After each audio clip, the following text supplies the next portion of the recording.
तारों तले जिंदगी।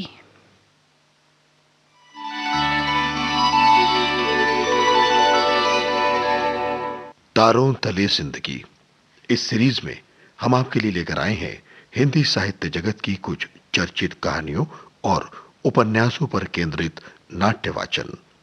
इस कड़ी में प्रस्तुत है मुंशी प्रेमचंद का लिखा चर्चित उपन्यास मनोरमा। तो आइए सुनते हैं प्रसिद्ध उपन्यास मनोरमा का रेडियो नाट्य वाचन।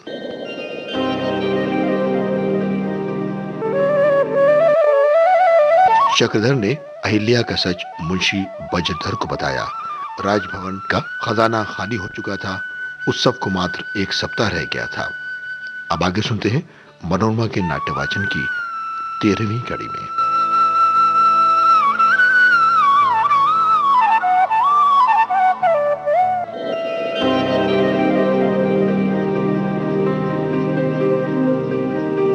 राजा साहब ने कहा, भाई देखो, मैं अपने तिरकोत्सव के लिए असामियों पर जुल्म नहीं करूंगा। अरे इससे तो कहीं अच्छा है कि उत्सव ही ना हो। दीवान, महाराज, रियासतों में पुरानी प्रथा है, सब असामी खुशी से दे देंगे, किसी को कोई आपत्ति नहीं होगी। मुंशी जी बोले, अजी गाते बजाते आएंगे और दे जाएंगे। राजा साहब बोले, अच्छा, अगर आप लोगों का विचार है तो कष्ट न होगा और लोग खुशी से दे देंगे, तो फिर आप अपनी जिम्मेदारी पर ये काम कर सकते हैं। लेकिन हाँ, मेरे कानों तक शिकायत नहीं आनी चाहिए। दीवान साहब बोले, हुजूर, शिकायत तो थोड़ी बहुत हर हालत में होती है। अरे इससे बचना तो असंभव है। राजा और प्रजा का संबंध ही ऐसा होता है।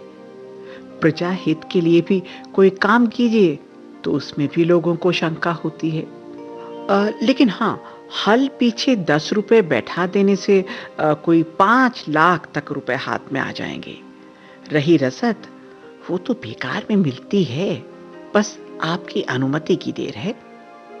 मुंशी जी बोले, अरे जब सरकार ने कह दिया कि आप अपनी जिम्मेदारी पर वसूल कर सकते हैं, तो अनुमति का क्या प्रश्न। चलिए, अब ज्यादा हुजूर को तकलीफ ना दीजिए। हाँ। राजा साहब, ठीक है, बस इतना ख्याल रखिए कि किसी को कष्ट न होने पाए। आपको ऐसी व्यवस्था करनी चाहिए कि असामी लोग सहर्ष आकर शरीक हों। हुक्म मिलने की देर थी। कर्मचारियों के हाथ तो खुजला ही रहे थे। वसूली का हुक्म पाते ही बाग बाग हो गए। फिर तो वो अंधेर मचा कि सारे इलाके में कोहराम पड़ गया। चारों तरफ लूट खसोट हो रही थी। गालियां और ठोक पीट तो बिल्कुल साधारण सी बात थी। किसी के बैल खोल लिए जाते, किसी की गाय छीन ली जाती, कितनों ही तो खेत कटवा दिए गए। बेदखली और इजाफे की धमकियां दी जाती रहीं। जिसने खुशी से दिए उसका तो 10 रुपए में ही गला छूटा, लेकिन जिसने हीले हवाले किए, कानून बखारा, उसे 10 रुपए के बदले 20 रुपए, 30 रुपए, 40 रुपए देने पड़े। आखिर विवश होकर एक दिन चक्रधर ने राजा साहब से शिकायत कर ही दी। राजा साहब ने त्योरी बदल कर कहा, मेरे पास तो आज तक कोई आसामी शिकायत करने नहीं आया। आप उनकी तरफ से क्यों वकालत कर रहे हैं? चक्रधर, उन्हें आपसे शिकायत करने को क्यों कर साहस हो सकता है? राजा साहब बोले, ये मैं नहीं जानता।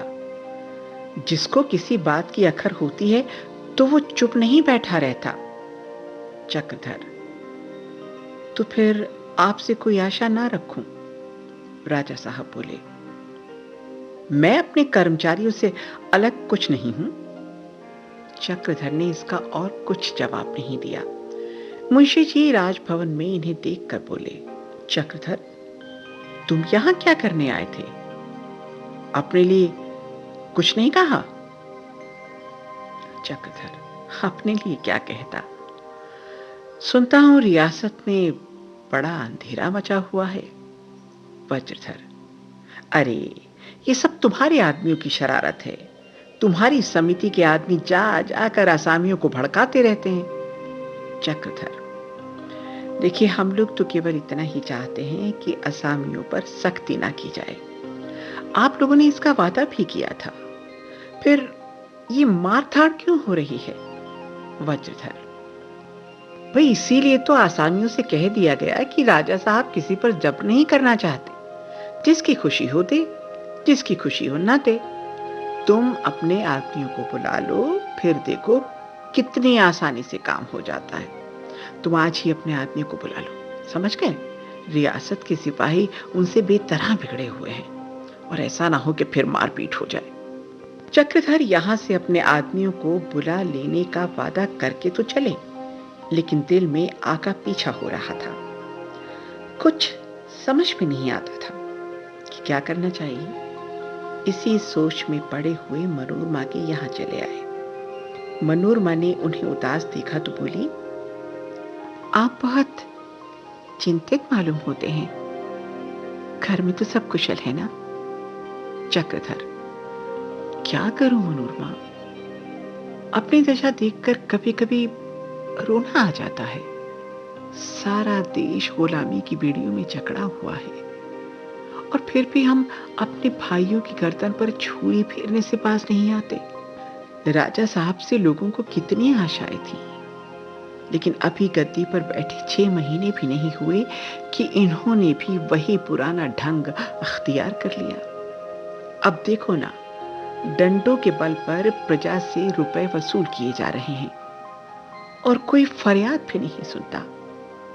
सबसे ज्यादा रोना तो इस बात का है कि दीवान साहब और मेरे पिताजी ही राजा साहब के मंत्री इस अत्याचार के मुख्य कारण हैं। सरल हृदय प्राणी अन्याय की बात सुनकर उत्तेजित हो जाते हैं। मनोरमा ने भी थोड़ा उद्दंड होकर कहा, आप आसामियों से क्यों नहीं कहते कि किसी को एक भी कौड़ी ना दे?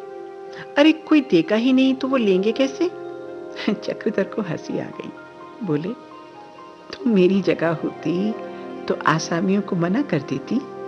मनोरमा, अवश्य, खुल्लम खुल्ला कहती, खबरदार राजा के आदमियों को कोई एक पैसा भी ना दे। मैं राजा के आदमियों को इतना पिटवाती कि फिर इलाके में जाने का नाम ही नहीं लेते।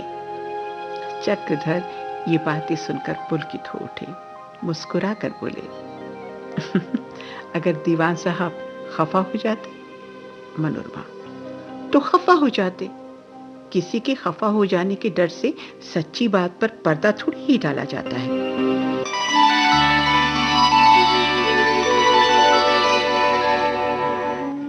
तारों तले जिंदगी क्रम में अभी आप सुन रहे थे मुंशी प्रेमचंद के लिखे उपन्यास मनोरमा का रेडियो नाट्य वाचन। स्वर डॉक्टर ऋतु राजपूत का था और प्रस्तुतकर्ता थी काजल सूरी।